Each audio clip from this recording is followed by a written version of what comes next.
For November, let me recommend Smoke Signals, the 1998 comedy drama from Chris Eyre, starring Adam Beach, Irene Bedard, and Evan Adams. Smoke Signals tells the story of Victor Joseph and Thomas Builds the Fire, played by Beach and Adams, respectively.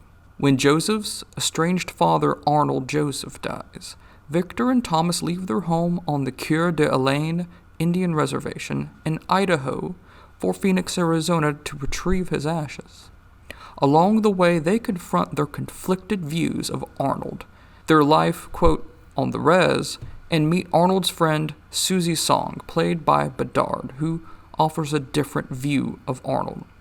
I want to highlight this film for National Native American Heritage Month because Smoke Signals, an adaptation of the Sherman Alexie short story collection, The Lone Ranger and Tonto Fist Fight in Heaven, served as a breakthrough for Native Nations storytelling and filmmaking. For one, Smoke Signals was one of the first widely distributed films written, starring, and directed by Native creatives. Many Native creatives broke through in the 1980s and the 1990s after activists called attention to the way Indigenous Americans were portrayed in films such as westerns and historic dramas. Thus, many Native creatives broke through and became more visible and widely seen in films like Powwow Highway, Dances with Wolves, and The Last of the Mohicans.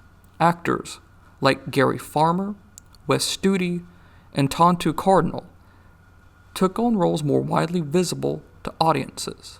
Smoke Signals also broke through because it didn't feature historical settings. Smoke Signals takes place on the real Coeur d'Alene Reservation and tells a contemporary story that conveys issues contemporary Native nations and Indigenous Americans face. The film tells a story about characters trying to reckon with complicated feelings about other characters and the nuances of Native life. Instead of a tragedy or a comedy, the film offers something more complex than this binary.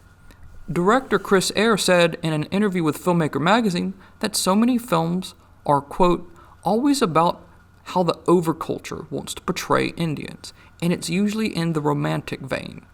I want to get away from the romantic stuff. Indian people are like anybody, complicated people. Released in 1998, Smoke Signals became a critical hit and 20 years later was accepted as part of the Library of Congress's National Film Registry. But crucially, it showed the power and resonance of contemporary stories told by Indigenous creatives in front of and behind the camera.